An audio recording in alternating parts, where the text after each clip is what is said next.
narcissist is going to go all out to trick you into believing that they are somebody that they're not. And once they've fooled you into believing that they are somebody they are not, they are going to trick you into believing you are someone that you're not. And this is a mind game that narcissistic people play to keep you trapped within the dynamics of that situation. When you first meet a narcissistic person, they can either be full of that charismatic charm, or they can be full of the woes of the past pains they've been through to get you to feel sorry for them. They are going to come on strong with the love bombing stage of the relationship. They're going to have never met anybody like you, and they're going to want to spend so much time with you so that you become accustomed and adapt your routine to spending time with them. So then when you are not with them, it somehow no longer feels right, because they've adapted your routine, they've adapted your way of living to serve them. They are going to shower you with more attention, affection and support than you have ever been showered with within your entire life. And you are going to be led to believe you've met the most caring, most passionate, most kind, most generous person that you could ever meet. They are then going to listen to you so that they can get to know absolutely everything they can about you. And they are going to use what they learn about you against you in a way of getting you to believe that they are someone they are not, and a way of getting you to believe that you are someone you are not. So to begin with, they're going to future fake with you. They're going to love absolutely everything you love. They're going to dislike everything you dislike. They're going to want marriage if you want marriage. They're not going to want marriage if you don't want marriage. If you want to live at the coast, they're going to live at the coast. If you do want to live in a town, they want to live in a town. If you want 2 children, they want 2 children. There is no disagreements in the beginning. They want absolutely everything you want, as they mirror your personality and reflect it back to you. They even enjoy the same hobbies that you enjoy. They have the same career goals that you have. They want you to achieve in life. They are incredibly supportive in the beginning. Any issues you have, they are there to help you. They are there to support you. And they get you to a point where you don't know what life was like without them in it. They help you with everything. They tell you that they love you. They tell you that they'd never hurt you. They tell you that you can trust them. They tell you that you're their soulmate, that they've never met anybody like you. And they move the relationship on before your feet can even touch the ground, before you can work out what they are actually doing to you. And as you've no evidence to the contrary, it's very easy to get sucked into their games. As things like spending time with somebody you meet that you really like is a thing that genuine healthy people can do, as discussing how your future life would be is something that genuinely healthy people can do, you don't see their exploitation behind what they're doing to you until they've got you where they want you. And then they slowly take things away from you. However, they take things away from you in a manner that gets you to overthink every move you make, overanalyze everything you say, question absolutely everything about who you are as a person, so that you don't judge the person they've turned into right in front of you, because they're not going to take responsibility for that. They're going to pass the blame for that over to you.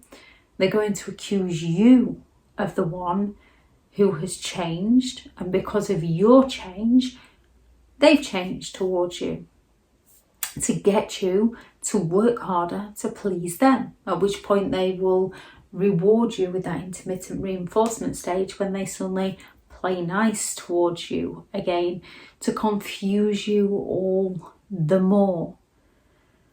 While you live it, you don't even recognise the abuse that is happening to you. It's just painful and cruel. Yet you're the one that's left full of self-doubt. You're the one that's left with health problems that you didn't have before. You're the one that's left feeling anxious. You're the one that's left depressed and stressed and feeling worthless. And when you're in that state of depression, they are right there to help you go to the doctors, to be supportive of you. So you think that you're the one that's cracking up. You think you're the one that's going crazy. After all, they're being so helpful and supportive. You're the one that's beginning to act out of character. You're the one that's beginning to lash out and rage and shout because the stress, the daily stress that you're living under with their never-ending manipulative mind games has driven you to a point where you can no longer control your emotions. And a narcissist wants you to believe that you are the one with the problem. They are going to change how you dress. They might either buy you the kind of clothing that they want you to wear and then be oh so offended when you don't wear it, or they're going to come at you and say, oh, you're really going to wear that? You looked better in... They're going to alter how you dress. They might alter the appearance of your hair. Oh, I don't really like your hair like that. Oh, their hair looks much better. You ought to try. And because they gave you that attention and that affection and that support, and they're now withholding it from you, you then try and change your appearance to get that back because it was intense and it felt good. And we become addicted to things that feel good. So we are willing to do almost anything to get back the things that once felt so good and felt so natural, not realising that it was very unnatural and they were just mirroring us. They get you to question your abilities. They might say, oh, thank you for doing this, but you could have done it like that. Or, yeah, I know gardening isn't really your thing, is it? When you've spent hours doing the garden for them. Or I know putting shelves up isn't your thing when you've spent hours putting shelves up. I know cooking isn't really your thing when you've spent hours cooking for them. They're going to start insulting your intelligence. They're going to start calling you stupid and calling you forgetful. And with all the stress, we can naturally become forgetful, especially if they add that sleep deprivation in. So they're going to accuse you of being stupid and dumb and idiotic. And every time you want to discuss something with them, they're going to make out that they can't talk to you, that you're the one that's trying to cause the arguments with them. They're going to be incredibly insensitive towards you. They're going to have those little jabs at you. They're going to make you feel insecure, and then they're going to turn around and accuse you of being too sensitive. So you don't question the things that they're saying to you, you question your emotional reactions. And when you react to them, when they push you past your limits, and we all have limits, and when they push you past them and you react, they accuse you of overreacting. When they leave bits of information out, when they cause that intrigue within you, they accuse you of overthinking. When they're up to no good, they accuse you of being insecure. They accuse you of being hung up on your past. They accuse you of having trust issues. They accuse you of being jealous. When you try to implement doing the things that they once said they would do with you, they accuse you of being the controlling one. When they mess around with you and they take it too far, they accuse you of being the one that can't take a joke. When you place a boundary, they accuse you of being awkward, of being selfish, of being stubborn. They get you to second guess your every move. And when they move on to somebody new, which is naturally going to cause that resentment within you as you've been sold one thing and then they go and deliver it to somebody else, they accuse you of being the bitter one, not only to you, but to the new and to everybody around you, so that you're the one that looks like you're bitter. When it's just a human emotion, when somebody has exploited you to feel that resentment towards them, they are going to get you to the point where you don't know whether you're coming and going, and then they're going to accuse you of being crazy. However, they get you to the point where you actually believe these things about yourself. You believe that they were the genuine person they claim themselves to be, and they lead you to believe that you're the one that's caused all the problems within the dynamics of the relationship. It's your overthinking, it's your trust issues that drove them to do the things that they have done to you. And it's not until you get that sort of space away from them that you can begin to think clearly about everything that you've been through. And even then, you can still find yourself downplaying some of their behaviour, and that's usually because they've told you it wasn't that bad. It doesn't happen very often. At least you don't have to put up with so-and-so's wife or husband that does something far worse than what they've just done to you. They get you to a point where you don't feel like you're good enough, where you don't feel like you're worthy. They devalue you. They get you to believe that you are someone you are not. They play psychological warfare with your mind, and then they hang you out to dry. When it comes to recovery from narcissistic people, one of the main reasons people begin to learn about the disorder is so that they can understand the disorder, so that they can put the pieces back together and recognise the person they were actually dealing with, who that person truly is, the games they were actually playing. As then you go through the emotions of getting that disgust within yourself for putting up with things you didn't know, and that disgust kind of drives you into learning more so that you don't put up with that behaviour again. And also that disgust for the other person, because that then creates the distance that you don't actually want to be around somebody like that anymore. And then you can start working out who you would like to be as a person again, and the things that you would like to do again, and recognising that you aren't the one with the issue. You might go through points of feeling sorry for the narcissistic one. However, you can't help them. They just want to help themselves to your stuff. They just want to help themselves to your home.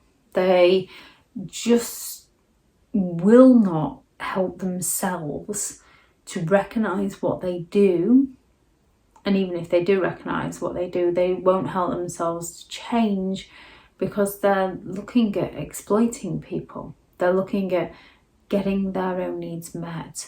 They're looking at blaming other people so that they don't have to take responsibility, so they don't change their behaviour.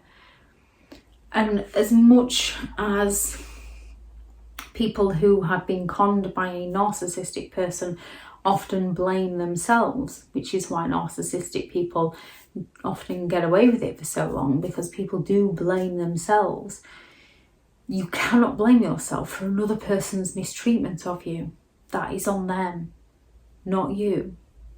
All you can do, is incredibly unjust and unfair as it is learn from the experience and discover who you are, discover the things that you want out of your life, and start to recognise the narcissist for who they are and not the person they sold themselves to be, and start to recognise who you are for who you are and not who the narcissist claimed you to be. We can go through imposter syndrome as we're working our way back out of the situation. And imposter syndrome happens in life as such genuinely. We we can start, whenever we start anything new that we've not done before, we're often going to feel like an imposter because we've not done it before. It's new. However, if we don't start, we don't learn, and then we don't become more experienced in these things. So just think of one thing that you would really, really like out of your life. Just one thing that you'd really like out of your life. And then aim for it. Just start taking those small steps to get you there. We can sometimes lack patience. However, sometimes we do need a little patience to be able to get to where we want to go.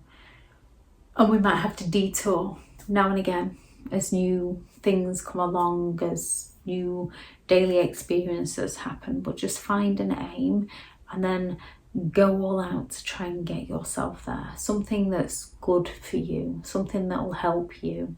If anyone has any thoughts on this video, please add those into the comments. Thank you very much to all the returning subscribers, and your continued support with the channel is greatly appreciated. If you are new to the channel, I'm Elizabeth Shaw. This channel is all about narcissistic behaviour to give you more understanding of the people you might be dealing with within your life, how to handle yourself around those people if you cannot go no contact, and different methods to find what works for you to help you understand and overcome narcissistic and emotional abuse. If you do find the information helpful on the channel, please do subscribe. If you are looking for further help and support in understanding and overcoming narcissistic and emotional abuse, I do have several online guides available, and those teachable links are in the video description. If you're looking for someone to speak to, I have partnered with BetterHelp, and their sponsored link is also in the video description. Go out there and create the day that you deserve, because you do deserve to have an amazing day. Bye.